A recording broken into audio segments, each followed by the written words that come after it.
Okay, आवाज येतोय माझा? जर कोण लाईव्ह आला आणि आवाज येत असेल तर प्लीज सांगा.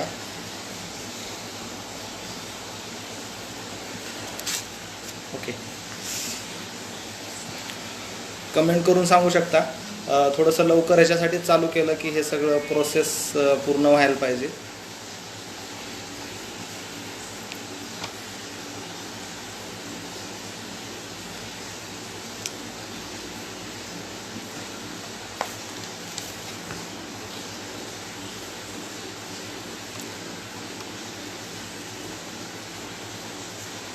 आवाज येतोय का माझा? प्लीज जे लाईव्ह आले त्यांनी प्लीज कमेंट कराल की आवाज येतोय का म्हणून.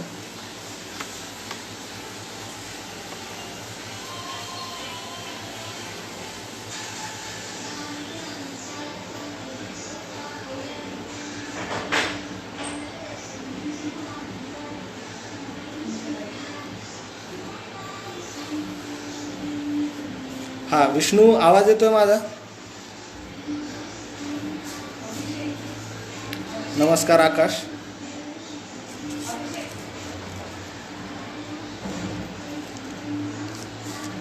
माझा आवाज येतोय का? प्लीज एकदा चेक करून सांगाल.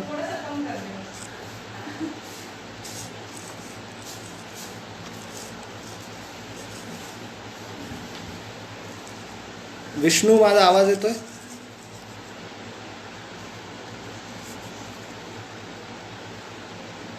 Okay, great. सो आजचं सेशन आपण चालू करूयात. त्याचं सेशन अजून एक 4 मिनटं आहेत सेशन चालू करायला. आपल्या वेळ जी दिली होती त्या वेळेसाठी. सो आपण तोपर्यंत एक गाणं म्हणूयात. गाणं कविता ॲक्च्युली पाश अवतार सिंह सिंधूची, आणि आजच्या सेशनसाठी असं वाटलं की ती एक ॲप्रोप्रिएट कविता आहे म्हणून आपण ती कविता म्हणूयात. पाश म्हणतो, हम लड़ेंगे साथी, हम लड़ेंगे साथी उदास मौसम के लिए, हम लड़ेंगे साथी उदास मौसम के लिए, हम लड़ेंगे साथी गुलाम इच्छाओं के लिए, हम चुनेंगे साथी ज़िंदगी के टुकड़े, हम चुनेंगे साथी ज़िंदगी के टुकड़े, हथौड़ा अब भी चलता है उदास निहाई पर, हथौड़ा अब भी चलता है उदास निहाई पर, हल अब भी चलता है चीखती धरती पर, यह काम हमारा नहीं बनता है प्रश्न नाचता है, यह काम हमारा नहीं बनता है प्रश्न नाचता है, प्रश्न के कंधों पर चढ़कर हम लड़ेंगे साथी, हम लड़ेंगे, हम लड़ेंगे साथी कत्ल हुए जज्बों की कसम खाकर, हम लड़ेंगे साथी कत्ल हुए जज्बों की कसम खाकर, बूझी हुई नज़रों की कसम खाकर, हाथों पर पड़े घट्टों की कसम खाकर, हम लड़ेंगे साथी, हम लड़ेंगे, हम लड़ेंगे साथी, हम लड़ेंगे तब तक जब तक बीरू बकरिया बकरियों का मूत पीता है, खिले हुए सरसों के फूल को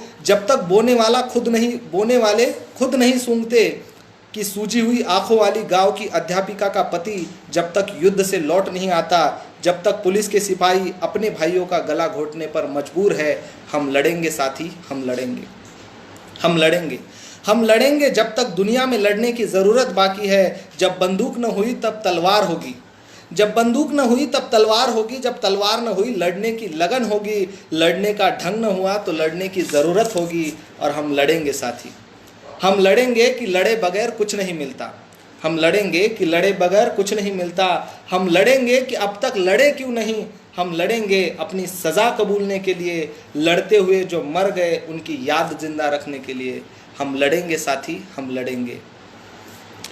तर आजच्या सेशनसाठी एक असं वाटलं की ही एक ॲप्रोप्रिएट असं पास्टचं म्हणणं होतं की आज एक लढाईची गरज निर्माण झाली आहे. लढाया रोजच लढल्या जात आहेत, ह्याच्या आधी लढल्या जात होत्या, आत्ताही लढल्या जात आहेत. तर त्या आजचं सेशन मुळात ही संदर्भ आपण पाहण्याचा प्रयत्न करणार आहोत की जी लढण्याची गरज आहे किंवा जे जनआंदोलनं या देशात यापूर्वी होत गेले किंवा आताही होत आहेत, तर त्याची दिशा आता कुठंतरी बदलण्याची गरज आहे का. कारण हे सगळं आपण चर्चा करूयात.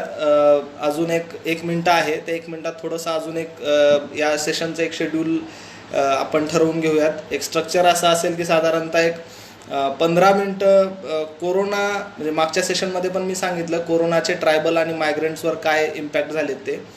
पण आता कोरोनाचे ओव्हरऑल देशभराचा जर विचार केला तर ओव्हरऑल सगळ्या गोष्टींवर, म्हणजे मग आम्ही लाईव्हलीहूड असेल, एज्युकेशन असेल, हेल्थ असेल, ह्या ज्या मेजर ॲग्रिकल्चर या सेक्टरवर काय परिणाम झाले हे आपण एक 10-15 मिनटात याचा रिव्ह्यू घेऊयात. आणि त्याच्यानंतर मग आपण या गोष्टीची चर्चा करूयात की आता सध्याच्या घडीला जवळपास 56-57 दिवस होत आहेत देशात लॉकडाऊनचे, आणि ओव्हरऑल जगात कोरोना गेली 5 महिने झाली थैमान मानतोय. तर ह्या सगळ्या गोष्टीत आज आपण कुठं आहोत आणि मग आपली जन आंदोलनं कोणत्या दिशेला नेण्याची आपल्याला अजून गरज आहे. तर ह्या सगळ्या गोष्टीची आपण एक चर्चा साधारणतः पुढच्या तासाभरात करणार आहोत. आणि त्याच्यानंतर एक अर्धा तास समजा पुढचा जर कोणाचे प्रश्न जर आले तर त्या प्रश्नांवर आपण पुढचा एक अर्धा तास घालूया. तर मुळात मागच्या सेशनमध्ये जसं सांगितलं की कोरोनानं इथलं जे जनजीवन पूर्ण विस्कळीत केलेलं आहे, तर त्याचा परिणाम जर आपण पाहायचा ठरवलं तर तो लाईव्हलीहूडचा जर विचार केला तर येणारा लाईव्हलीहूडमध्ये ज्या बऱ्याच गोष्टी आहेत त्यात जर आपण स्पेशली ॲग्रिकल्चरचा विचार केला तर येणारा जो सीझन आहे त्या सीझनवर खूप मोठा परिणाम कोरोनाचा होणार आहे. शेतीचा जर पूर्ण शेतकऱ्याचं जे सगळं त्याचं खत खरीदणं असेल, बी विकत घेणं असेल, थोडंसं हिंदी आणि मराठी असं होईल त्याबद्दल माफ करा. शेतकऱ्याचं जे बी विकत घ्यायचं आहे त्याला त्याचं जे लेबर असतील तर, आणि ह्या सगळ्या गोष्टींसाठीचा जो पैसा कमवण्याचा सीझन होता, तो पैसा कमवण्याचा सीझन जो आत्ता होता उन्हाळ्याचा, जे बरेच मायग्रंट्स लेबर होते ते बाहेरून काम करून जेव्हा गावात पैसा घेऊन यायचे शेतीत इन्व्हेस्ट करण्यासाठी, सो तो पैसा कुठंतरी आता बंद झाला आहे. तर हा कोरोनाचा एक ॲग्रिकल्चरवर फार मोठा परिणाम झालेला दिसतो. जर आपण एक ओव्हरऑल जर लक्षात घेतलं तर जवळपास क्राफ्ट, हँडीक्राफ्ट, हँडलूम, ह्या सगळ्या ज्या गोष्टी होत्या, ह्या सगळ्या गोष्टींचा जे एक्झिबिशन्स लागतात मेजरली पूर्ण जगभरात, देशाचा विचार केला तरी आणि पूर्ण जगभरातच मार्च, एप्रिल, मे या 3 महिन्यात मेजरली एक्झिबिशन हे या गोष्टींचे लागतात. आणि हँडलूम आणि हँडीक्राफ्ट जे आहे ते सेकंड लार्जेस्ट एम्प्लॉयमेंट सेक्टर आपल्या देशातलं आहे. आणि त्यात मार्च आणि एप्रिल महिन्यात ज्याही म्हणजे जे व्ह्युअर्स असतील किंवा जे तिथं काम करणारी, बनवणारी, क्राफ्ट करणारी लोकं असतील त्यांचं जे सगळं जे एक्झिबिशन्स आहेत ते या दरम्यान लागत असतात. आणि त्याच्यामुळं आता हे सगळे एक्झिबिशनच कॅन्सल झाले, त्याच्यामुळं आता त्यांचं सेलिंग कुठं करायचा हा सगळ्यात मोठा एक प्रश्न निर्माण झाला. त्याच्यामुळे ह्याच्यावर एक मोठा परिणाम कोरोनामुळे झालेला आहे. कुंभारकाम असेल, ह्या सगळ्याच क्राफ्टमध्ये सगळ्या गोष्टी आल्यात. त्याच्यानंतर मासेमारीचा जर आपण विचार केला तर एप्रिल टू जून हा माशांचा ब्रीडिंगचा टाईम असतो, आणि म्हणून ब्रीडिंगचा टाईम हा एप्रिल टू जून असल्यामुळे फेब्रुवारी आणि मार्च आणि जूनच्या नंतर ह्या दरम्यान मोठ्या प्रमाणावर मासेमारी केली जाते समुद्रात. तर पण आता ह्या कोरोनाच्या सगळ्या पार्श्वभूमीवर पूर्ण मासेमारीचा पूर्ण सीझनच जो आहे तो बंद झाला. आणि आपण साऊथ कोस्टलचा जर विचार केला तर साऊथ कोस्टलमध्ये एक पॉलिटिकल सोशल प्रोपोगंडा राबवला जातोय, आणि तो प्रोपोगंडा असा की साऊथचा जो समुद्र पसरलेला आहे तिथले मासे हे चायनावरून येत आहेत आणि मग त्याच्यामुळं कोरोना जास्त पसरू शकतो. तर याच्यामुळं सुद्धा तिथं फार मोठा एक परिणाम दक्षिण भारतात आपल्याला दिसून येतो. टुरिझमवर फार मोठा परिणाम झाला, कारण बेसिकली या दरम्यान एकतर वेगवेगळे कॅम्प्स देशभर असतात एप्रिलच्या नंतर, त्यानंतर उन्हाळ्याच्या सुट्ट्या शाळांना लागतात, कॉलेजेसना लागतात, आणि जी सगळी मंडळी जे फिरायला जाणारी आहे ती सगळी आज कुठेतरी घरी बसलेली आहे. त्याच्यामुळे ज्या मोठ्या मोठ्या टुरिस्ट साईट्स आहेत, नॅशनल पार्क्स आहेत, हे सगळं बंद झालं आहे. त्यामुळे त्या नॅशनल पार्क्सच्या किंवा टुरिस्ट साईट्सवर ज्यांची आजीविका, ज्यांचा लाईव्हलीहूड डिपेंड होतं, त्या सगळ्या लोकांचं लाईव्हलीहूड इथं पूर्ण एकदम बंद झालेलं आहे. त्याच्यानंतर अदर ट्रायबल ग्रुप्स आणि PVTGचं जो आपण विचार केला ते मागच्या सेशनमध्ये ह्याच्याबद्दल आपण बोललो आहे. फॉरेस्ट प्रोड्यूस जे आहे त्याच्यावर एक फार मोठा परिणाम झाला आहे, कारण गव्हर्नमेंटनं डिसिजन मेकिंग फार लेट झालं, त्याच्यामुळं फॉरेस्ट प्रोड्यूस जे कलेक्शन वेळेवर व्हायला पाहिजे होतं ते एक नाही झालं. त्याच्यानंतर हे लाईव्हलीहूडवर एक मेजर इम्पॅक्ट दिसून येतात कोरोनाचे, अजूनही बरेच आहेत, त्याची विस्तृत चर्चा वेगळी करता येईल. त्यानंतर एज्युकेशनचा जर आपण विचार केला तर बेसिकली मार्चपासून तर सगळं स्कूल, कॉलेजेस सगळं लॉकडाऊन आहे. ह्याचा परिणाम जर आपण छोट्या म्हणजे शाळांचा जर विचार केला, अंगणवाडी आणि जे जिल्हा परिषद म्हणजे जे प्रायमरी आणि हायस्कूलचा जर आपण विचार केला, हायस्कूलचा, तर मिड डे मील हा न्यूट्रिशनचा एक फार मोठा सोर्स बऱ्याच आदिवासी भागातल्या मुलांसाठी होता. पण शाळा कॉलेजेस बंद झाल्यामुळं न्यूट्रिशनवर फार एक मोठा परिणाम या कोरोनामुळे, या लॉकडाऊनचा झालेला आहे. मिड डे मील बंद झाल्यामुळं शाळेतलं.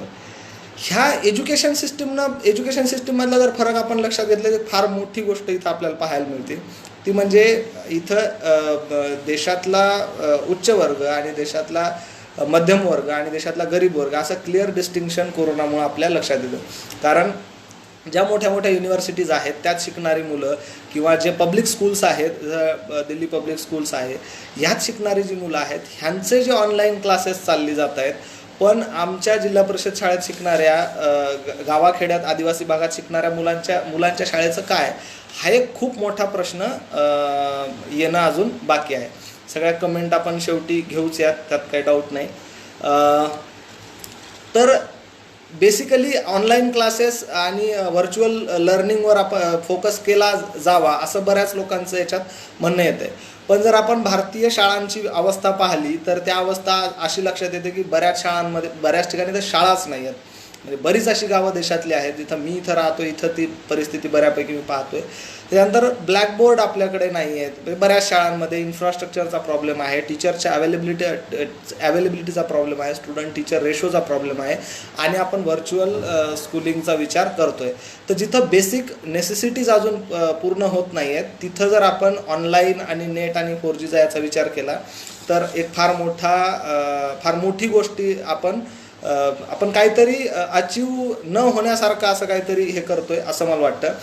मी याच्यात थोडंसं एक बदल केला आहे की या चालू सेशनमध्येच जे काही बोलत आहे त्याचे संदर्भ जे आहेत ते या कमेंटमध्ये मी देण्याचा प्रयत्न करेन. त्याच्यामुळे थोडंसं डिस्टर्बिंग होण्याची शक्यता आहे, पण ते संदर्भ समजून घेणं गरजेचं आहे आणि ते जर रिलेव्हन्स असे देत गेलो तर ते त्या पॉईंट्सशी रिलेटेड राहतील आणि ते तुम्हाला समजायला, म्हणजे सगळ्यांनाच आपल्याला समजायला एक सोपं जाईल. सो एज्युकेशनचा जर आपण विचार केला तर स्क्रोलने एक आर्टिकल पब्लिश केलेलं होतं, तर त्याची लिंक मी आपल्याला इथं देतोय, तर ती तुम्ही पाहू शकता. आणि हे जर असं डिस्टर्ब होत असेल तर प्लीज सांगा, जेणेकरून आपण सेशन पण कंटिन्यू करू शकतो. त्याच्यानंतर फ्रंटलाईन वर्क हे थोडंसं डिस्टर्बिंगच वाटतंय.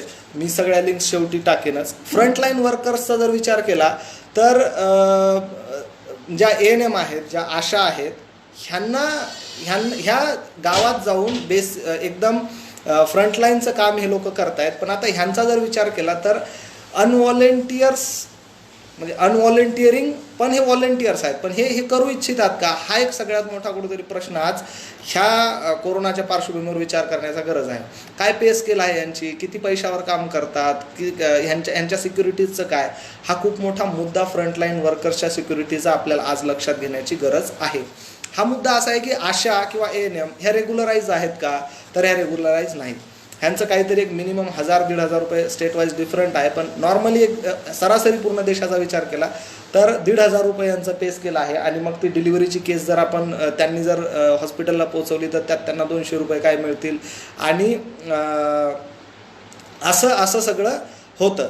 तर हा जर आपण विचार केला तर त्यांना कोणत्याच प्रकारचं बोनस नाही, त्यांना कोणत्याच प्रकारचा हेल्थ बेनिफिट्स नाही, त्यांना कोणत्याच प्रकारचं इन्शुरन्स कव्हरेज नाही. हे सगळ्यात महत्त्वाचं आज या ठिकाणी जे आहे लक्षात घेण्याची आपल्याला कुठेतरी गरज आहे. त्याच्यानंतर जे सॅनिटेशन वर्कर्स आहेत, त्याच्यानंतर जे डॉक्टर्स आहेत, डॉक्टर्सचा जर विचार केला तर आत्ता मागच्या 3 दिवसापूर्वीच अहमदाबाद इथं SPV हॉस्पिटलमध्ये कित्येक डॉक्टरांनी प्रोटेस्ट केला, त्यांना N95 मास्क नाहीत म्हणून. तर ह्या लोकांच्या सिक्युरिटीचा मुद्दा आज देशासमोर खूप मोठा कोरोनामुळं आलेला आहे. त्यानंतर ग्रामपंचायतीचा जर विचार केला तर जे गावातले GRS आहेत, मेट आहेत, मेंबर्स आहेत आणि सरपंच सचिव ही जी लोक आहेत, हे लोक पण फ्रंटलाईन वर्कर्स म्हणून काम करत आहेत. ह्यांच्या सिक्युरिटीचा पण मुद्दा खूप या ठिकाणी महत्त्वाचा आहे. तर हे सगळे परिणाम या ठिकाणी आपल्याला दिसून येऊ शकतात. सो बेसिक जर ओव्हरऑल जर आपण लक्षात घेतलं तर ॲग्रिकल्चर कोण्या अँगलनं इम्पॅक्ट झालं आहे, आपण सगळे हे सगळं वाचतोय, पाहतोय, रोज चॅनल्स पाहतोय, फेसबुकवर हे सगळं पाहतोय, सोशल मीडिया असेल, इलेक्ट्रॉनिक मीडिया, प्रिंट मीडिया, ह्या सगळ्यातून आपण हे सगळं पाहतोय. सो ह्याच्यावर फार वेळ न घालत, म्हणजे मजुरांचे चाललेले लोंढे, त्यांचे वेगवेगळ्या अँगलचे फोटोग्राफ, ह्या सगळ्या गोष्टी आपण पाहतोय. त्याच्यामुळे याच्यावर फार वेळ न घालता आपण पुढं आता काय ह्याचं आपण थोडंसं हे करू. जसं कोरोना सगळं चर्चा चालूच आहे, आता पुढं काय करायचं. सो मला असं वाटतं की बऱ्याचदा जी चर्चा झाली की कोरोनानं अर्थव्यवस्था मोडकळीस आणली, कोरोनानं हेल्थ सिस्टीमवर फार मोठं प्रेशर क्रिएट केलं आहे, कोरोनानं सगळ्या गोष्टींवर म्हणजे प्रेशर क्रिएट केलं आहे, व्यवस्था मोडकळीस आणली. माझं असं म्हणणं आहे की कोरोनानं व्यवस्था मोडकळीस नाही आणली, तर कोरोनानं व्यवस्था उघडी पाडली आहे, कोरोनानं व्यवस्था एक्सपोज केली आहे, ब्रेक नाही केली आहे. कारण की कोरोनामुळं आपल्याला कळतं आहे की आपण आजच्या घडीला कुठं आहोत आणि आपल्या आरोग्य व्यवस्थेचे काय 3-13 वाजलेले आहेत, आपल्या एज्युकेशन सिस्टीमचे काय 3-13 वाजलेले आहेत, जे लघु उद्योग असतील त्यांचं काय झालेलं आहे, सगळ्या गोष्टींचं आज आपल्याला कुठंतरी इथं लक्षात येते. आता ह्याच्यात जर असा विचार केला तर खतरनाक काय आहे, म्हणजे मला असं वाटतं की व्हायरस हा डेंजर नाही आहे. मला असं वाटतं की जबाबदारी न घेण्याची वृत्ती जी आहे आपल्या राज्यकर्त्यांची किंवा ओव्हरऑल समाजाची, राज्यकर्ते एका अँगलनं जबाबदारी घेत नाही तर नागरिकसुद्धा एका अँगलनं जबाबदारी न घेण्याचं काम करत आहेत. ते म्हणजे जे फिजिकल डिस्टन्सिंगचे नियम असतील ते न पाळून वगैरे. सो व्हायरस डेंजर आहे की जबाबदारी न घेण्याची वृत्ती डेंजर आहे, याच्यावर कुठंतरी आज आपल्याला विचार करण्याची गरज आहे. कारण की कालचीच गोष्ट आहे की देशाचे रेल्वे मंत्री म्हणतात की एकही वर्कर्स जो आहे तो याच्यावर रोडवर नाही आहे. तर ही समजून घेण्याची गरज आहे. मग एवढे जे लोंढे जात आहेत, रोज फोटो, रोज इलेक्ट्रॉनिक मीडियात बाईट्स, हे कुठून येते सगळं. आणि हे देशाचे सॉलिसिटर जनरल जेव्हा सुप्रीम कोर्टात ही गोष्ट मांडतात की एकही वर्कर इथं नाही आहे रोडवर, आणि सुप्रीम कोर्ट याला ॲग्री करते. आणि औरंगाबादची जी घटना झाली, जे लोक रुळावर ज्यांच्यावरून ट्रेन गेली आणि ते तिथं मेले, तर त्याच्यावर सुप्रीम कोर्ट असं म्हणतंय की कुठं कोणी झोपावं हे गव्हर्नमेंट किंवा आम्ही डिसाईड नाही करू शकत. सो इथं आपल्याला हे विचार करण्याची गरज आहे की जास्त डेंजर काय आहे. व्हायरस कदाचित काही काळानंतर चालला जाईल, पण जबाबदारी न घेण्याची वृत्ती जर इथं तशीच राहिली, इथं म्हणजे ओव्हरऑल आपण जगाचाच विचार करतोय आज, तशीच जर राहिली तर ही किती डेंजर आपल्या समाजासाठी असू शकते. आता आपण हेल्थ सिस्टीमचा विचार करू. हेल्थ सिस्टीमचा जर विचार केला तर ऑनरेबल सुप्रीम कोर्टानं काही दिवसापूर्वी सांगितलं, आणि आपलं म्हणजे देशात बऱ्याच चर्चा ज्या झाल्या त्याच्यानंतर असं मानलं गेलं की संविधानाचं जे 21वं कलम आहे की प्रत्येक व्यक्तीला जो आहे प्रतिष्ठेनं जगण्याचा अधिकार आहे, त्याच्यात त्याचे हेल्थ राईट्स जे आहेत, आरोग्याचे अधिकार जे आहेत ते इन्क्लूड्स केल्या गेले. त्याच्यानंतर आर्टिकल 47 जे आहे राज्यघटनेचं, त्यामध्ये सांगितलं गेलं की प्रत्येक देशातल्या म्हणजे ते state directive principle and state policies आहेत, DPSP, त्यात सांगितलं गेलं की राज्यातील प्रत्येक व्यक्तीच्या पोषणाची जबाबदारी ही राज्याची आहे. तर आता ओव्हरऑल भारताच्या कॉन्टेक्स्टमध्ये जर आपण विचार केला तर हे आपले हेल्थ राईट्स कॉन्स्टिट्यूशन मान्य करतं. आपल्या हेल्थची जबाबदारी घेणं हे राज्याची जबाबदारी आहे. पण आज आपण या घडीला आज आपण कोणत्या स्थितीत आहोत ह्याच्यावर एक विचार करण्याची गरज आहे. आणि ओव्हरऑल जगाचा जर विचार केला तर भारतानं सुद्धा अल्मा आटा जो झाला 1978 साली, अल्मा आटा ॲग्रीमेंट झालेला आहे, ज्याच्यामध्ये पूर्ण युनिव्हर्सली प्रायमरी हेल्थ केअरवर कोणत्या अँगलनं काम झालं पाहिजे. आणि जगातल्या जसं ह्युमन राईट्स आहेत की जगातल्या प्रत्येक व्यक्तीला हे राईट्स लागू होतात, जन्माला येणाऱ्या प्रत्येक व्यक्तीला. So on that line Alma Ata agreement झाला अनेक देशांमध्ये, ज्याच्यात म्हटलं गेलं की युनिव्हर्सली हे ॲक्सेप्ट केलं गेलं की प्रायमरी हेल्थ केअर ही प्रत्येक व्यक्तीची गरज आहे आणि प्रत्येक राष्ट्राची ही जबाबदारी आहे. आणि भारतानंही त्याच्यावर साईन केलं. त्यानंतरही आपल्या देशात आरोग्य व्यवस्थेची ही परिस्थिती आहे, याचा आपण कुठेतरी आज विचार केला पाहिजे. आता आरोग्य व्यवस्था मग मोडकळीस, म्हणजे एवढ्या दिवस आपल्या लक्षात नाही का आलं की आरोग्य व्यवस्था आपल्या देशात चांगली नाही आहे, एवढ्या दिवस आपल्या लक्षात नाही का आलं की अशी परिस्थिती आपल्या देशात आहे.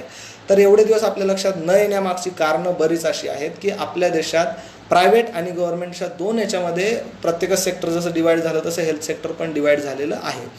ह्यामध्ये जर आपण विचार केला तर हेल्थ हा खूप मोठा असा हायली पर्सनलाइज असा सब्जेक्ट आहे, हा एक ह्युमन राईट्स आहे. पण आज मागच्या जवळपास एक जागतिकीकरणाचं जेव्हा सगळीकडे पडसाद उमटले त्याच्यानंतर हेल्थ ही प्रत्येक देशासाठी एक इंडस्ट्री झालेली आहे. आणि भारतातली हेल्थ इंडस्ट्री याचे सगळे रेफरन्स मी पाठवेन आपल्याला.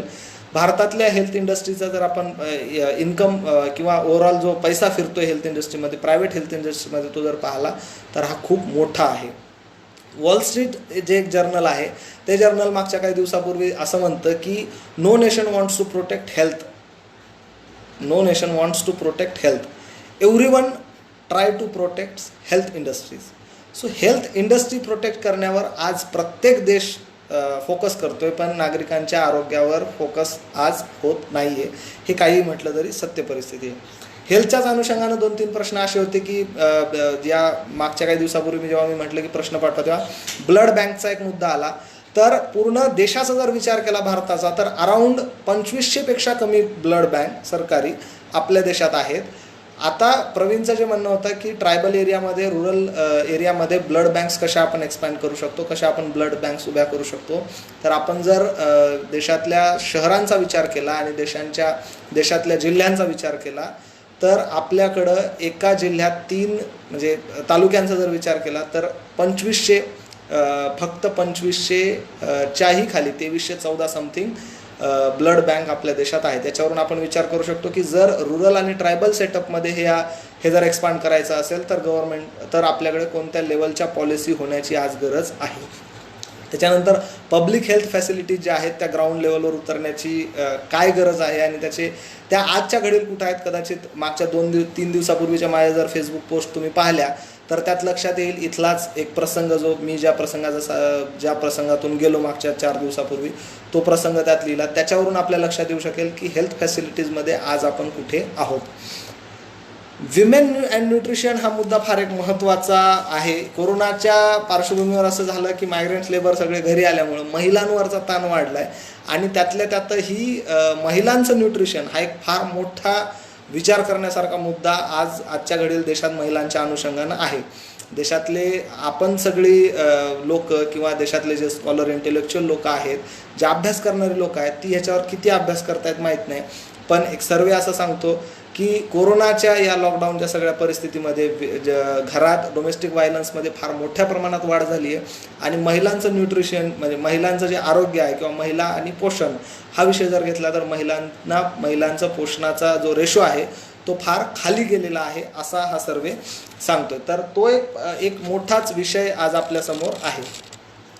मायग्रेशन, आता हे हेल्थमध्ये हे जर सगळं असं असेल तर मग आपल्याला आता काय करण्याची गरज आहे हा एक खूप मोठा मुद्दा आहे या ठिकाणी. मायग्रेशनचा जर विचार केला तर रोजचे लोंढे आपण पाहतोय आणि आता विचार करण्याची ही गोष्ट आहे की ह्या सगळ्या लोकांना गावाच्या बाहेर का जावं लागतंय, म्हणजे वाय पीपल मायग्रेट, का लोक पलायन करतायत, स्थलांतर करतायत. म्हणजे त्यांना त्यांचा गावाविषयी प्रेम नाही का, त्यांना त्यांच्या घराविषयी प्रेम नाही का. बरेच लोक हे काय म्हणतात, एक घरातला पुरुष फक्त बाहेर जातो मग त्याला त्यांच्या आईवडिलांविषयी प्रेम नाही का, त्याला त्याच्या बायको लेकरांविषयी प्रेम नाही का. हा फार एक मोठा एक विचार करण्यासारखी गोष्ट आहे की ते त्यांच्या प्रिय व्यक्तींना किंवा ते त्यांच्या प्रेमाला, गावाला सोडून गावाच्या बाहेर जाण्याचा का प्रयत्न का ते बाहेर जात आहेत. सो ह्याच्यामध्ये पुश आणि पुल ही जी थिअरी आहे मायग्रेशनची, ही थिअरी या ठिकाणी लागू पडते. आणि काय करतायत ही लोक गावाच्या बाहेर जाऊन, तर म्हणजे जास्तीत जास्त प्रमाणात ही लोक शहरातल्या लोकांचा डोमेस्टिक वर्कर्सचं काम या ठिकाणी करतात. मग ते बिल्डिंगचं बांधकाम करणारी लोक असोत किंवा ते शहरात काय म्हणतात त्याला म्हणजे सर्व्हिस प्रोव्हाइड करणारी बेसिकली ही सगळी लोक आहेत. तरीसुद्धा ह्यांची परिस्थिती आज कुठं आहे आणि ह्या सर्व्हिस प्रोव्हायडरला ज्यांनी शहरं उभी केली, ज्यांनी इंडस्ट्रीज उभ्या केल्या, ते आज कोणत्या हालतीत आहेत हा एक विचार करण्याचा विषय आहे. आणि या सगळ्या पार्श्वभूमीवर जर आपण कामगार कायद्यात बदल करत असू तर खरं तर ही भारतीय संविधानाची पायमल्ली आहे. आणि केंद्र राज्यांच्या अधिकाराचा हा मुद्दा आहे की कोणी कुठे किती कसं इंटरव्हीन करावं. अझीम प्रेमजींचं कालचं जे स्टेटमेंट आहे किंवा कालचं जे त्यांनी पूर्ण स्टेटमेंट केलं ते आपण परत एकदा वाचू शकतो कामगार कायद्यांच्या संदर्भात. ॲग्रिकल्चरमध्ये आता काय बदल करायची गरज आहे, तर मागच्या वेळेस बरीच चर्चा आपण केली, यावेळेस परत एकदा त्या विषयावर चर्चा करण्याची गरज अशी वाटते की आता देशात जवळपास 12 करोड लोकांचे जॉब गेले असं काय एक 15 दिवसापूर्वीचा डेटा सांगत होता. आणि आपण जर विचार केला तर बऱ्याच लोकांचं जे आहे हे पर्चेसिंग पॉवर जी आहे कमी झालेली आहे, कन्झम्पशन ॲबिलिटी कमी झालेली आहे. सो अशा कंडिशनमध्ये पर्चेसिंग पॉवर कमी झालेल्या आणि कन्झम्पशन ॲबिलिटी कमी झालेल्या परिस्थितीमध्ये जर आपण कॅश क्रॉप घेण्याचा विचार केला, माझे जेही शेतकरी मित्र आहेत जे हे सगळं बघतील उद्याही किंवा आत्ताही बघतायत, त्यांनी आज त्यांच्या घरी विचार करण्याची गरज आहे की जर देशातली कन्झम्पशन पॉवर आणि कन्झम्पशन ॲबिलिटी आणि पर्चेसिंग पॉवर जगभरातली कमी झाली असेल तर आपण आपले कॅश क्रॉप कुठं विकणार आहोत. हा एक सगळ्यात महत्त्वाचा मुद्दा आज शेतकऱ्यांच्या दृष्टीनं महत्त्वाचा आहे. त्याच्यामुळं मुद्दा असा आहे की ॲग्री आपल्या एज्युकेशनसाठी, आपल्या आरोग्यासाठी, आपल्या मनोरंजनासाठी आपल्याला पैशाची गरज भासणार आहे आणि आपल्याला खर्च करण्याची गरज आहे. या सगळ्या गोष्टीवर येत्या काळात खर्च होणार आहे. पण मुद्दा आहे की जर आपण कॅश क्रॉपच घेत राहिलो तर आपण खाणार काय. येणाऱ्या पिढीला किंवा पुढच्या 2 वर्षात जर फूड प्रोडक्शनच कमी झालं तर अवेलेबिलिटी ऑफ फूड या देशात काय आहे ह्याचा कुठंतरी आज विचार करण्याची गरज आहे. कारण बऱ्याच आदिवासी भागांमध्ये लोक आजही राशनवर डिपेंड आहेत. फ्रीमध्ये राशन वाटल्या जाते सरकारकडून. सो राशनचा गहू आणि राशनच्या तांदळावर जर आमचा इथला ग्रामीण भागातला व्यक्ती जर निर्भर असेल, तो अजून आत्मनिर्भर नाहीच आहे, त्याच्यावर एक वेगळी चर्चा करू शेवटी. तो जर या सगळ्या गोष्टींवर निर्भर असेल तर विचार करण्यासारखी गोष्ट आहे की आपण फूड क्रॉप का घेऊ नयेत.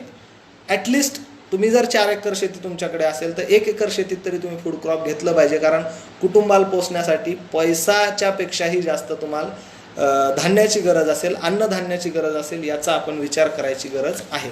शिक्षण, आरोग्य, मनोरंजन 100% ॲग्री.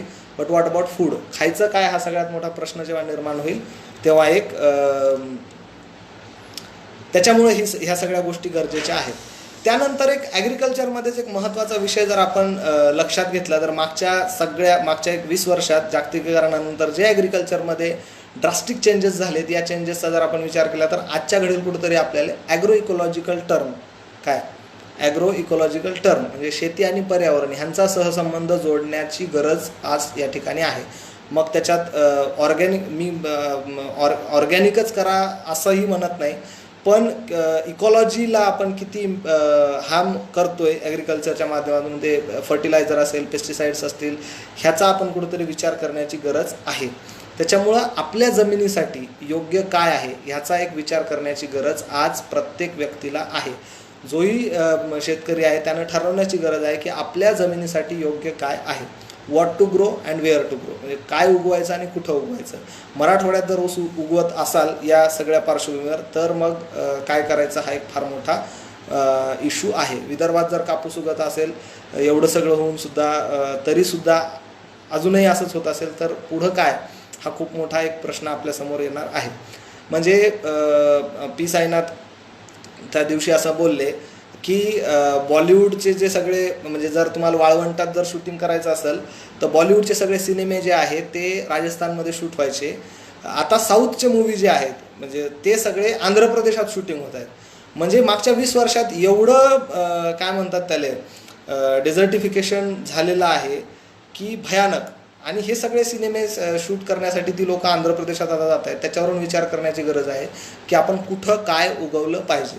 आणि सगळ्यात महत्त्वाचं मित्रांनो की हे सगळं आपल्याला ठरवावं लागेल की आपल्या शेतीवर कंट्रोल कोणाचा असेल. आपली शेती ही शेतकऱ्याच्या म्हणजे आपल्या कंट्रोलमध्ये आहे की आपली शेती ही कॉर्पोरेट लोकांच्या किंवा कंपन्यांच्या किंवा भांडवलदारांच्या कंट्रोलमध्ये आहे. कारण जे विकतं ते पिकवल्यापेक्षा आपण जे पिकवतो ते विकलं पाहिजे, ही कॉन्सेप्ट कुठेतरी आज आणण्याची गरज आहे. त्याच्यामुळं शेतीतून जो आहे कॉर्पोरेटायझेशन जे आहे ते पूर्णपणे जर आपण संपवू शकलो येत्या काही दिवसात तर शेतीला चांगले दिवस येणार आहेत. आणि प्लस हा जो सगळा हे जे रिव्हर्स मायग्रेशन ज्याला आपण आता म्हणू येणाऱ्या काळात, जी लोक मायग्रेट होऊन आत्ता जी गावात आली ती जी परत शहरात जाणार आहे ते मायग्रेशन कुठेतरी थांबण्याची शक्यता आहे किंवा ते मायग्रेशन कुठेतरी कमी होण्याची शक्यता आहे. पण हे मायग्रेशन थांबवण्यासाठी लोकल इंडस्ट्री डेव्हलप करणं आणि लोकल इंडस्ट्रीमध्ये ॲग्रिकल्चर हा फार मोठा एक पार्ट आहे आणि त्याच्यामध्ये त्याच्यातलं जर कॉर्पोरेटायझेशन जर आपण संपवू शकलो आणि आपल्या शेतीवर आपला कंट्रोल जर आपण आणू शकलो तर येणाऱ्या काळात शेतीमध्ये जास्त म्हणजे आपण नेहमी म्हणजे बरेच चर्चा अशी होती की शेतीमध्ये आता ती कॅपॅसिटी राहिली नाही. एका फॅमिलीत जर 6 लोक आहेत तर 6 लोकांना पोसू शकेल एवढं शेतीतून उत्पन्न निघत नाही. सहमत आहे, पण ते का निघत नाही ह्याचा आपण आज कुठेतरी विचार करण्याची गरज आहे. आणि जर ते करायचं असेल तर मग त्याच्यात जे वेगवेगळ्या प्रॅक्टिस असेल मागच्या सेशनमध्ये ह्याच्यावर डिटेलमध्ये आपण बोललो त्या सगळ्या प्रॅक्टिसेस आज कुठेतरी होण्याची गरज दिसून येते. त्याच्यानंतर आता मुख्य विषयाकडे हळूहळू आपण येण्याचा प्रयत्न करतोय. एक अजून 7-10 मिनटं आपल्याकडे आहेत हे सगळं कंप्लीट करण्यासाठी की आपलं मॉडेल ऑफ डेव्हलपमेंट आज कोणतं आहे, म्हणजे काय कोणत्या लेवलचं मॉडेल ऑफ डेव्हलपमेंट आपण घेऊन चाललो आहे ह्या सगळ्यांचा विचार करण्याची आज कुठेतरी गरज आहे. आणि म्हणून ह्याच्यातच मी असं म्हटलं आहे की आता आपल्याला कोर्स करेक्शन करायची गरज नाही तर आपल्याला आता कोर्सच पूर्ण चेंज करायची गरज आहे. कारण की कायद्यात बदल केल्यापेक्षा आता कायदे बदलण्याची कुठेतरी गरज वाटते. म्हणजे काय शेतकऱ्यांसाठी एवढ्या लाखाचं पॅकेज देऊन आता भागणार नाही. आता कुठेतरी स्वामीनाथन आयोगाच्या शिफारशी किंवा शेतकऱ्यासाठी मिनिमम सपोर्ट प्राईस किंवा शेतकऱ्यांसाठी एक वेगळे कायदे करण्याची, शेतकरीच नाही कामगार असतील त्याच्यात किंवा देशातला ओव्हरऑल जो मध्यम वर्ग आणि देशातला सामान्य वर्ग आहे ह्यांच्यासाठी. त्यामुळं आता आपल्याला जनआंदोलनाच्या दिशा एक ठरवण्याची गरज या ठिकाणी आहे. कोरोनानं आपल्याला ही गरज आणून दिली आहे. आपल्याला असं म्हणता येईल की यामुळं जसं मगाशीच मी म्हटलो की कोरोनामुळं सिस्टीम ब्रेक नाही झाली तर कोरोनामुळे सिस्टीम एक्सपोज झाली आहे आणि त्या एक्सपोज झालेल्या सिस्टीमनं आपल्याला दाखवून दिलं की आपण कुठे आहोत आणि येत्या काळात जर आपल्याला त्या दिशेनं कोणत्या दिशेनं प्रवास करायचा हे आपल्याला ठरवावं लागणार आहे. आणि आपली जनआंदोलनं किंवा आपले विचार हे ठरवणार आहेत की आपण उद्या येणाऱ्या काळात कोणत्या दिशेनं जाणार आहोत.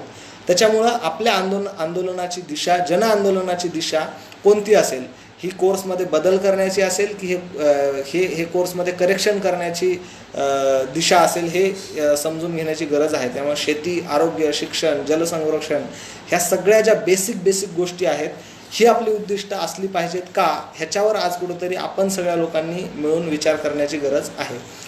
आपल्या देशात अजून एक प्रॉब्लेम या सगळ्या गोष्टींमुळे एक जो दिसून आला तो असं झाला की डिसेंट्रलाइज प्रॉब्लेम आणि सेंट्रलाइज पॉवर. परत एकदा ऐकून घ्या की डिसेंट्रलायझेशन झालं आहे प्रॉब्लेम्सचं आणि सेंट्रलायझेशन झालं आहे पॉवरचं. ह्याचं रिसेंट आणि याचं सगळ्यात चालू जे आता सगळ्यात चांगलं जे उदाहरण ते देता येईल ते म्हणजे PM केअर फंड. म्हणजे त्या PM केअरची जी कॉन्सेप्ट आहे ती त्यात अजून जायचं नाही. पण जर एक विचार केला तर PM केअर फंडमध्ये ज्या गोष्टी म्हणजे नो ऑडिट, CSR त्यात इन्क्लूड केल्या गेलं आणि इथं स्टेट्स जे आहेत ते त्यांचा GST रिटर्नसाठी भांडतायत किंवा स्टेटकडं अवेलेबिलिटी नाही आहे पैशांची आणि इथं आपल्याकडं PM केअर फंडात सगळे पैसे जे आहेत ते ट्रान्सफर केले जात आहेत. प्रॉब्लेम्स गावाखेड्यापर्यंत पोहोचला आहे पण पॉवर कुठं आहे, पॉवर इन द सेन्स की पैसा कुठं आहे किंवा निर्णय घेण्याची क्षमता कुठं आहे तर ती कुठंतरी आपण सेंट्रलाइज करून ठेवलेली आहे. त्याच्यामुळं करंट सिच्युएशननं आपल्याला हे दाखवून दिलं आहे की आपल्या देशात जी एक सिस्टीम आहे सेंट्रलाइज पॉवर झालेली आहे पण प्रॉब्लेम्स हे डिसेंट्रलाइज झालेले आहेत. पाण्याचा प्रश्न हा गावाखेड्यात उद्भवतो, आरोग्याचा प्रश्न हा गावाखेड्यात उद्भवतो पण पॉवर मात्र ग्रामसभेकडं तेवढी नाही आहे. सो हे कुठंतरी हे सिस्टीम हे सूत्रच आज आपल्याला बदलण्याची गरज आहे की प्रॉब्लेम्सचं आपल्याला कुठंतरी आता म्हणजे एका गावातला प्रॉब्लेम, एका खेड्यातला प्रॉब्लेम किंवा एका शहरातला प्रॉब्लेम हा देशाचा प्रॉब्लेम झाला पाहिजे किंवा त्याच्यावर पूर्ण देशानं विचार केला पाहिजे आणि तिथं लोकल लेवलला ते प्रॉब्लेम सॉल्व्ह करण्याची सुद्धा पॉवर त्यांना दिल्या गेली पाहिजे. तर हे सूत्र कुठेतरी आपल्याला बदलण्याची आज गरज आहे. म्हणजे ह्याचं अजून एक उदाहरण देता येईल की ग्रामसभा ज्या आहेत तर ग्रामसभा म्हणजे लोकल लेवलचा जर आपण विचार केला तर काय पॉवर आहे ग्रामसभेची. म्हणजे लँड ॲक्विजिशन ॲक्ट आणि जे SEZचं पूर्ण प्रकरण आपल्या देशात आहे की स्पेशल इकॉनॉमिक झोन बऱ्याच गावांमध्ये किंवा शहरालगत बनवल्या जातो छोट्या छोट्या ग्रामपंचायतींमध्ये. तर काय तिथल्या ग्रामपंचायतींना खरंच हे अधिकार आहेत का की ते त्याला नाही म्हणू शकतील त्या SEZसाठी किंवा लँड ॲक्विजिशनसाठी. सो त्याच्यामुळं हे सगळी उदाहरणं आहेत ह्याचा आपण कुठंतरी एक विचार करण्याची गरज आहे.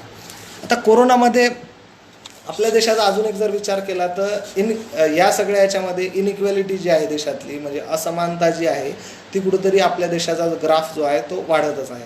ऑक्सफॅम म्हणतं, त्यांचा एक रिपोर्ट आला, त्या रिपोर्टमध्ये म्हणतात की 2002 साली भारत इनइक्वॅलिटीमध्ये जो आहे तो 8व्या क्रमांकावर होता.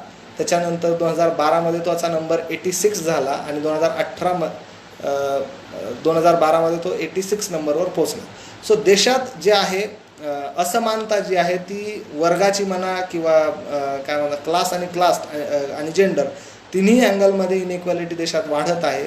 आणि देशाच्या प्लॅनिंग कमिशनचे डेप्युटी चेअरमन जे आहेत अरविंद सुब्रमण्यम, ते म्हणतात की inequality is not issue for Indian government किंवा इंडियाचा हा इश्यूच नाही.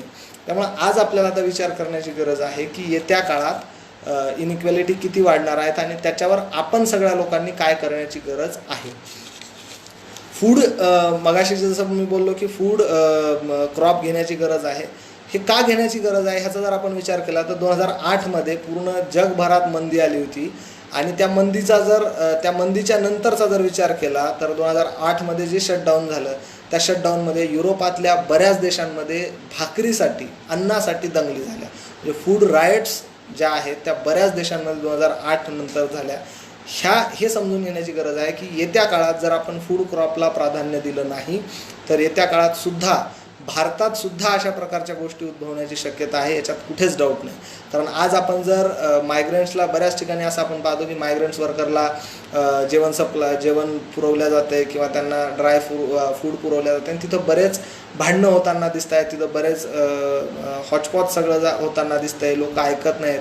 तर ही जर आपण देशात जर फूड अवेलेबिलिटी येत्या काळात वाढली नाही तर येत्या काळात इथंही या अशाच प्रकारच्या दंगली होण्याचे चान्सेस कमी नाही आहेत. ह्याचा आपण कुठेतरी विचार केला पाहिजे. पण आपल्या देशाचा प्रॉब्लेम अजून एक काय झाला की आपण व्याख्याच बदलून टाकली. म्हणजे जसं आता इनइक्वॅलिटीचा विचार केला तर आपण आपल्या लेवलला जर विचार केला तर आपल्या अरविंद सुब्रमण्यम का म्हणतायत की इनइक्वॅलिटी नाही म्हणून, कारण आपण आपल्या व्याख्याच बदलून टाकल्या ना. म्हणजे GDPचा एक लेवल एक इंटरनॅशनल लेवल आहे की याच्या खाली जर असाल तर तुम्ही विकसनशील देशात आहात, याच्या खाली जर या लेवलच्या जर इतक्याच्या खाली तुमचा GDP असेल तर तुम्ही अविकसित देशात आहात. आपण काय केलं, 4वर जर विकसित देशाची व्याख्या असेल तर आपण आपल्या देशाच्या GDPची व्याख्याच तिथपर्यंत नेऊन ठेवली. म्हणजे आपण आपल्या व्याख्या बदलून काही उपयोग नाही. त्याच्यामुळे आता व्याख्या न बदलता ह्या व्याख्यांचा कुठेतरी आज आपल्याला विचार करण्याची गरज आहे की ह्या व्याख्या बदलायची गरज आहे की या परिस्थितीत बदल करण्याची गरज आहे. त्याच्यामुळं वेगवेगळ्या बाबतीतले येत्या काळात इनपुट ठरवण्याची गरज आपल्याला आहे. म्हणजे इनपुट म्हणजे काय तर आपल्या देशाची प्राथमिकता काय, आपल्या राज्याची प्राथमिकता काय, आपल्या गावाची प्राथमिकता काय, ह्याच्यावर कुठेतरी आज विचार होण्याची गरज आहे. ते ह्याच्यासाठी आहे की जसं उदाहरण घेतलं पाण्याचं, तर पाण्याचा जर विचार केला तर स्वातंत्र्यानंतर आपल्याला माहिती आहे की जगात देशभरात बरेच डॅम आले. हिराकूड प्रकल्प आला, दामोदर प्रकल्प आला, भाकरानांगाला आला, सरदार सरोवर डॅम आला. म्हणजे काय तर देशानं सिंचनावर खूप सारा भर दिला. म्हणजे इरिगेटेड मग आपलं जलयुक्त शिवार योजना आत्ताच्या नंतरच्या काळात आली. देशात प्रत्येक जण शेतीसाठी पाणी कसं आणता येईल याचा विचार करतोय. पण मित्रांनो, हे शक्य आहे का ह्याचा जर आपण विचार केला तर हे शक्य नाही आहे. आपल्या पूर्ण देशात प्रत्येक शेतीत पाणी प्रत्येक शेतीपर्यंत पोहोचवणं अवघड गोष्ट, म्हणजे अशक्य नाही पण फार अवघड अशी गोष्ट आहे. यासाठी फार इनपुटची गरज आहे. पण जर आपण ड्रायलँडचा जर विचार केला असता तर की ठीक आहे, मराठवाड्यासारखा जो विभाग आहे तिथं पाण्याची कमतरता आहे, तिथं पाऊस कमी पडतो, म्हणजे देशात खूप अशी ठिकाणं आहेत. मग अशा ठिकाणासाठी जर ॲग्रिकल्चरचा जर आपण विचार केला तर ड्राय लँडचा आपण विचार का नाही केला, आत्तापर्यंत तो आपण केलेला नाही. येत्या काळात तो करण्याची गरज आहे. ना की तिथपर्यंत ट्रेननं पाणी पोहोचवणं, अर्थात ते पिण्यासाठी होतं पण त्यातला किती भाग ह्याच्यावरही विचार करण्याची गरज आहे. जर आपण विचार केला तर जनरली पूर्ण मागच्या 10 वर्षाचा जर देशातल्या पाण्याच्या अवेलेबिलिटीचा विचार केला तर अराऊंड 15 मेच्या नंतर देशातले 150च्या वर जिल्ह्यांमध्ये पाण्याची कमतरता जाणवते. आणि मग आजच्या घडीला आपण हे विचार करतोय की आउट ऑफ बॉक्स जो विचार करण्याची आज गरज आहे की ड्राय लँडसाठी आपण काय विचार करू शकतो. आणि पाण्याचं प्रायव्हेटायझेशन एवढ्या मोठ्या प्रमाणात झालं आहे त्याच्यामुळे पाणी ही आपली प्रायोरिटी नाहीच आहे. म्हणजे शाळेत पाणी पाहिजे की गोल्फ क्लबमध्ये पाहिजे हा एक विचार करण्याची गरज आहे. स्कूल काय म्हणतात IPLसाठी पाण्याची किती गरज आहे आणि शेतीसाठी पाण्याची किती गरज आहे ह्याचा कुठेतरी विचार करण्याची गरज आहे. म्हणजे एक रिसर्च असं सांगतो की औरंगाबाद शहरातली, स्पेसिफिक औरंगाबादचाच रिसर्च आहे, औरंगाबाद शहरातली एक महिला आहे जिला 15 मे म्हणजे ह्या सगळ्या उन्हाळ्याच्या काळात जर पाण्यावर तिचा किती खर्च होतोय तर तिचा 1 लिटर पाण्यामागे तिला ₹1 खर्च करावा लागतो. त्याच ठिकाणी औरंगाबादच्या आसपासच्या ज्या बियर फॅक्टरीज आहेत त्या बियर फॅक्टरीजना 40 पैसे पर लिटर खर्च करावा लागतो. ह्याच्यावरून आपल्या लक्षात येऊ शकतं की आपल्या प्रायोरिटीज ज्या आहेत त्या काय आहेत आणि आपल्याला येत्या काळात ह्या प्रायोरिटीज बदलण्याची गरज आहे का, आणि जर त्या आहे त्या प्रायोरिटी जर आपल्याला बदलायच्या तर मग आपली आंदोलनं त्या दिशेनं होण्याची गरज आहे का ह्याचा कुठेतरी विचार करण्याची गरज आहे. त्याच्यानंतर फार्मिंग कंट्रोलबद्दल आपण बोललो. त्याच्यानंतर जो सगळ्यात महत्त्वाचा एक विषय आहे की सध्याच्या घडील ज्या एम्प्लॉयमेंटचे इश्यूज आहेत त्यामध्ये MG नरेगा फार एक चांगला मार्ग होऊ शकतो. ज्याच्यात फार अजून बजेटमध्ये वाढ करण्याची गरज आहे. दुर्दैवानं मागचं जे आपलं बजेट झालं त्या बजेटमध्ये MG नरेगाचं बजेट फार मोठ्या प्रमाणात कमी झालं. त्यामुळं आता MG नरेगाचं बजेट वाढवून लोकल लेवलवर, म्हणजे MG NREGA is not employment generate program, ह्याचा जर आपण विचार केला तर एम्प्लॉयमेंट जनरेशनसोबत हा एक ॲसेट क्रिएशनसुद्धा MG नरेगा थ्रू होत आहे. ॲग्रिकल्चरचे बरेच जे कार्यक्रम आहेत ते MG नरेगामध्ये आपण राबवू शकतो. सो ॲसेट क्रिएशन सोबत लोकांना एम्प्लॉयमेंट मिळते, हा एक चांगला उद्देश MG नरेगाचा आहे. त्याच्यामुळं MG नरेगावर अजून फोकस देण्याची गरज आहे. त्या दिवसच्या सेशननंतर महाराष्ट्रातल्या बऱ्याच लोकांचे फोन आले की MG नरेगा आमच्याकडं नाही आहे किंवा MG नरेगाचं इम्प्लिमेंटेशन आमच्याकडं होत नाही, त्यासाठी काय केलं पाहिजे. तर पूर्ण देशभरात MG नरेगा लागू आहे. आपल्या गावातला जो ग्रामसेवक असेल किंवा आपल्या गावातला जो सरपंच नाही पण ग्रामसेवक आणि प्रत्येक गावात एक GRS ग्राम रोजगार सहाय्यक आहे, विलेज एम्प्लॉयमेंट ऑफिसर आहे, त्याला भेटून आपण आपल्या गावात किती चांगल्या पद्धतीनं काम निघू शकतं त्याची प्लॅनिंग करण्याची गरज आहे. ह्याच्यासाठी गावातल्या लोकांना सगळ्या एकत्र येण्याची गरज आहे.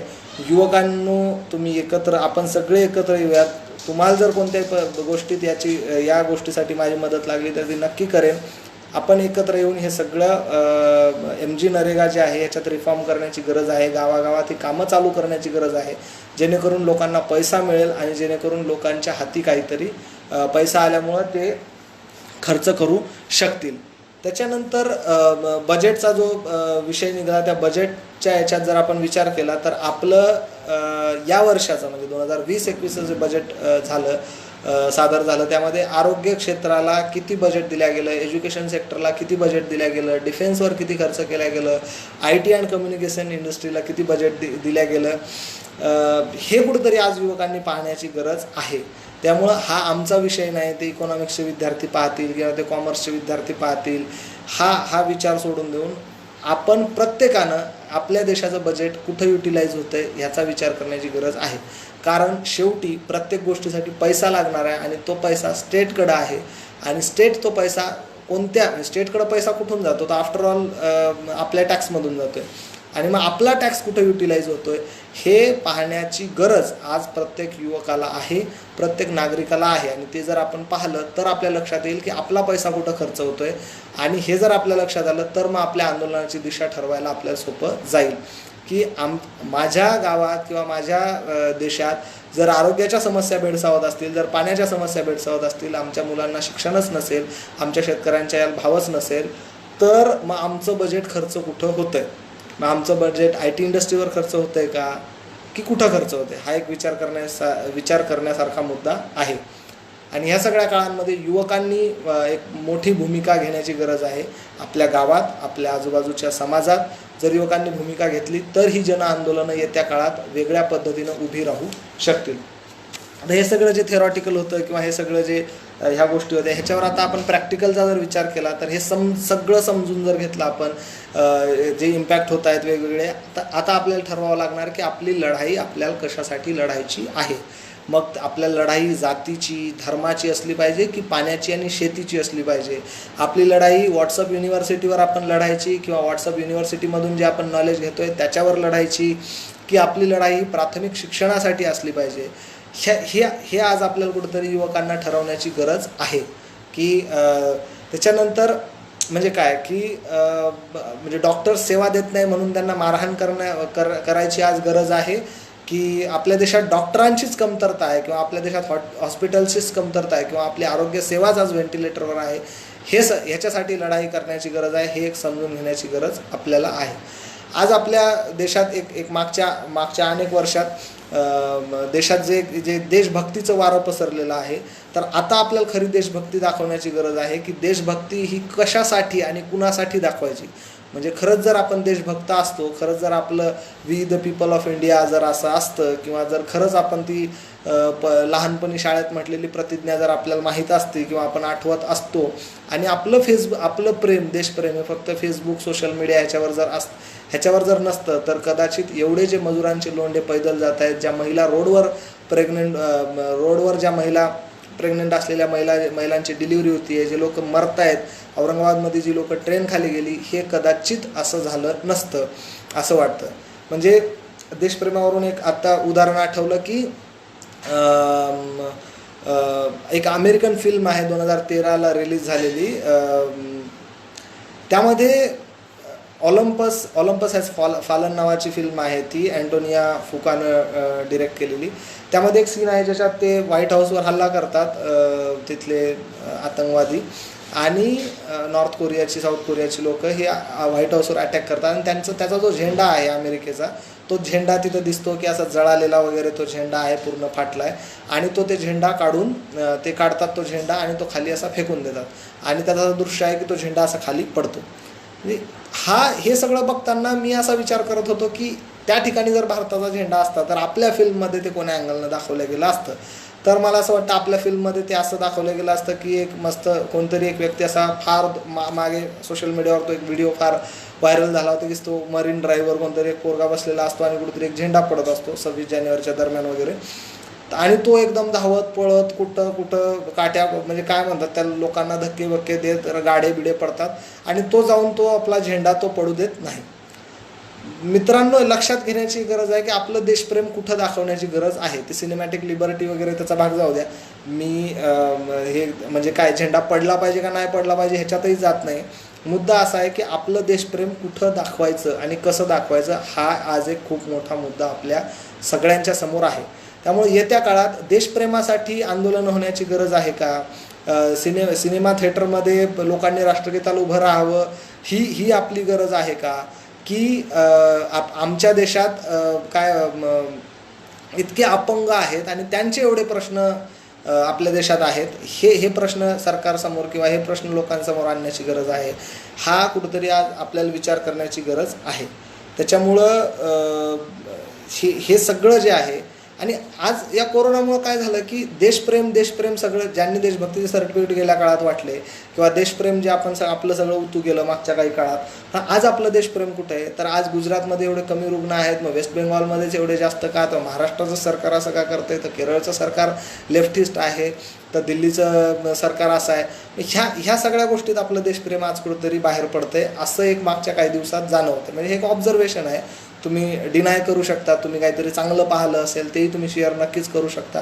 पण जे पाहण्यात आलं ते हे सगळं दिसतंय की कोणत्या राज्यात कमी, मग आमचं सरकार चांगलं, मग कोणत्या राज्यात जास्त, मग त्यांचं सरकार वाईट. ह्या सगळ्या गोष्टी कुठेतरी आज प्रकर्षानं जाणवत आहेत. आणि मग असा विचार करतोय की why there is not one nation. आपण एक नेशनची जी संकल्पना म्हणतो किंवा आपण जे म्हणतोय की आमचा देश, मग ही संकल्पना कुठं गेली. मग वेस्ट बेंगॉलमध्ये ममता बॅनर्जींचं सरकार आहे, त्याच्यामुळे मग तिथले लोक मेले तरी चालतील का, किंवा महाराष्ट्रातून जे मायग्रंट्स लेबर उत्तर प्रदेशात गेले ते तिथं रोडवर सीमेवर उभे आहेत, मग ते मेले तरी चालतील का, मग आम्हाला काही घेणं देणं नाही त्याचं. किंवा मग गुजरातच्या बातम्याच येऊ द्यायच्या नाही न्यूजमध्ये, किंवा हे आमचं धोरण आहे का. ह्या सगळ्या गोष्टींचा कुठंतरी आज विचार करण्याची गरज आहे की आपलं जे जन आंदोलनं आहे, येत्या काळात ही जन आंदोलनं कोणत्या दिशेला जाण्याची गरज आहे. ही जन आंदोलनं ही जाती धर्माची असली पाहिजे का, ही जन आंदोलनं ही शेतीची आणि आरोग्याची असली पाहिजे का. आणि युवकांचा यात फार मोठा एक रोल आहे, तो कुणीच डिनाय करू शकत नाही. त्याच्यामुळं युवक मित्रांनो, ही गोष्ट आपण सगळ्यांनी समजून घेण्याची गरज आहे. जेही मित्र प्रिंट इलेक्ट्रॉनिक मीडियात असतील किंवा जे फ्रंटलाईनवर काम करत असतील, ज्यांना येत्या काळात या सगळ्या गोष्टीत कॉन्ट्रीब्यूट करण्याची इच्छा असेल, अर्थात प्रत्येकजण आपापल्या वेळेनं कॉन्ट्रीब्यूट करतोच, पण जर आपल्याला फ्रंटलाईनला येऊन जर कॉन्ट्रीब्यूट करायचं असेल तर मित्रांनो हे समजून घेण्याची गरज आहे की आपली आंदोलनं ही कोणत्या दिशेनं गेली पाहिजे, आपली आंदोलनं ही कशासाठी झाली पाहिजे.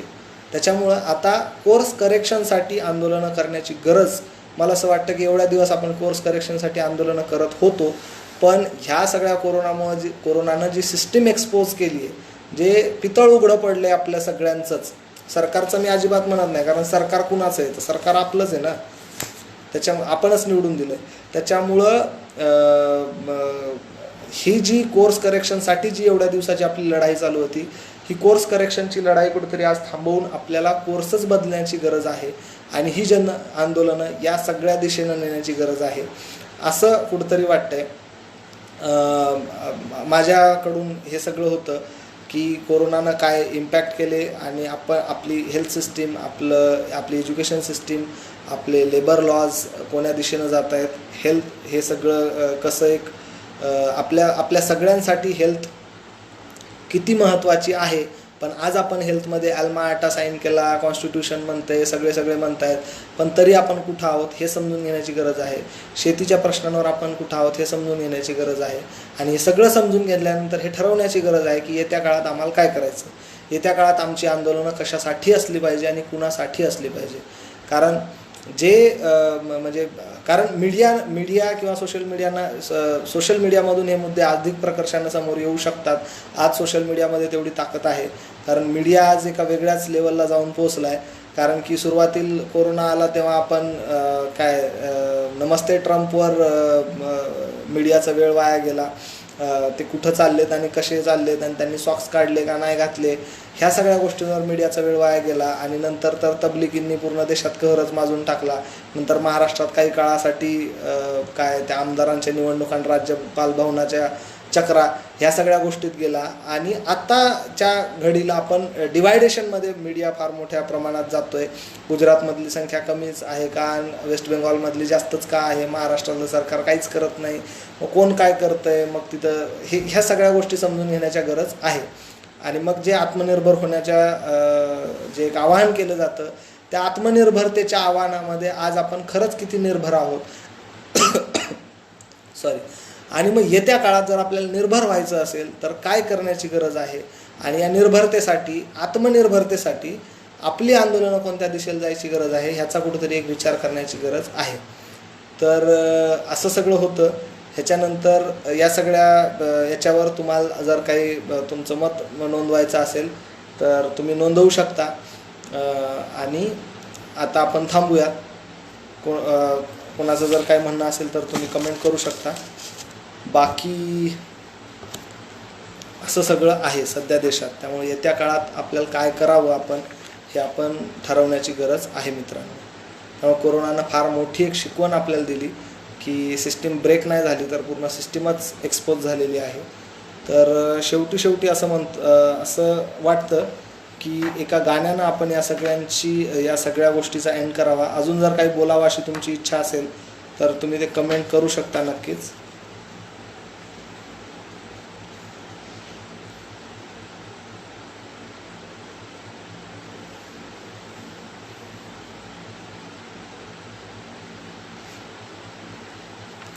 तर हे सगळं आंदोलनं बदलण्याची कुठेतरी गरज आहे आणि आपण सगळ्यांनी एक चांगल्या समाजाचं स्वप्न पाहण्याची गरज आहे. आणि ते स्वप्न आपण मरू देऊ नयेत. त्याच्यामुळं पास्टचीच एक कविता तुम्हा सगळ्यांना शेवटी जाता ऐकवतो.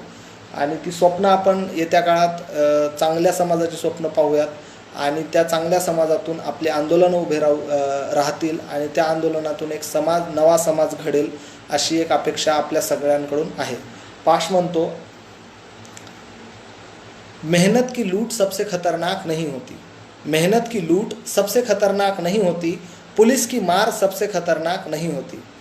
मेहनत की लूट सबसे खतरनाक नहीं होती, पुलिस की मार सबसे खतरनाक नहीं होती, गद्दारी और लोभ की मुट्ठी सबसे खतरनाक नहीं होती. बैठे बिठाए पकड़े जाना बुरा तो है, बैठे बिठाए पकड़े जाना बुरा तो है, सहमी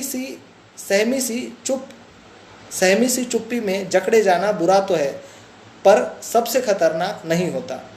कपट के शोर में सही होते हुए दब जाना बुरा तो है, कपट के शोर में सही होते हुए दब जाना बुरा तो है, जुगनों की लौ में पढ़ना बुरा तो है, मुट्ठियाँ खींचकर बस वक्त निकाल देना बुरा तो है, लेकिन सबसे खतरनाक नहीं होता। सबसे खतरनाक क्या होता है?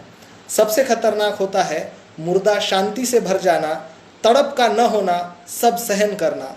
सबसे खतरनाक होता है मुर्दा शांति से भर जाना, तड़प का न होना, सब सहन कर जाना, घर से निकलना काम पर और काम से लौटकर घर आना। सबसे खतरनाक होता है हमारे सपनों का मर जाना। सबसे खतरनाक होता है हमारे सपनों का मर जाना। सबसे खतरनाक वो घड़ी होती है, सबसे खतरनाक वो घड़ी होती है आपकी कलाई पर चलती हुई भी जो आपकी नज़र में रुकी हुई होती है। सबसे खतरनाक वो आँख होती है, सबसे खतरनाक वो आँख होती है जो सब कुछ देखती हुई ज़मी बर्फ़ होती है, जिसकी नज़र दुनिया को मोहब्बत से चूमना भूल जाती है, जो चीज़ों से उठती अंधेपन की भाव पर ढुलक जाती है, जो रोज़मर्रा के गम को पीती हुई एक लक्ष्यहीन दोहराव के उलट कर में खो जाती है। सबसे खतरनाक वो चांद होता है, सबसे खतरनाक वो चांद होता है जो हर हत्याकांड के बाद, महाराष्ट्रात आत्ताच बीड जिल्ह्यात एक हत्याकांड झालं, तर त्यावर महाराष्ट्र सरकारचं अजून काय आलं नाही आणि अजूनही त्यात सामाजिक न्याय मंत्री बीड जिल्ह्यातले आहेत, हा एक मुद्दा आहेच। याच्यावर येत्या काळात महाराष्ट्र सरकार काय निर्णय घेतं हे एक पाहण्याची गरज आहे। सबसे खतरनाक वो चांद होता है जो हर हत्याकांड के बाद भीषण हुए आंगन में चढ़ता है, लेकिन आपकी आंखों में मिर्चों की तरह नहीं गड़ता। सबसे खतरनाक वो चांद होता है जो हर हत्याकांड के बाद भीषण हुए आंगन में चढ़ता है, लेकिन आपकी आंखों में मिर्चा की तरह नहीं गड़ता। सबसे खतरनाक वह रात होती है, सबसे खतरनाक वह रात होती है जो जिंदा रूह के आसमानों पर ढलती है, जिसमें सिर्फ उल्लू बोलते और हुआ हुआ करते गिद्ध हमेशा के अंधेरे बंद दरवाज़ों चौराहों पर चिपक जाते हैं। सबसे खतरनाक वो दिशा होती है।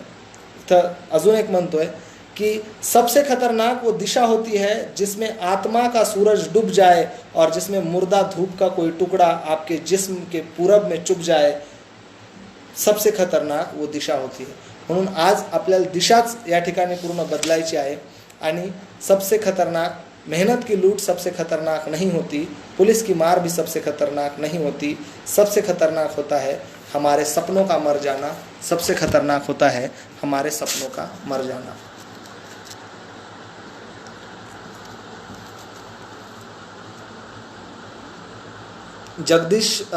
जगदीशनं या ठिकाणी बऱ्याच एक लिंक पाठवली आणि कमेंट पण केल्यात। येस, रुरल इंडिया ऑनलाईनचं ते एक आर्टिकल होतं आशा वर्कर्सबद्दल। थँक्यू जगदीश। सो अजून जर काही असेल तर नक्की कमेंट करा, कधीही फोन करा वाटलंच तर। थँक्यू व्हेरी मच हे सगळं ऐकल्याबद्दल।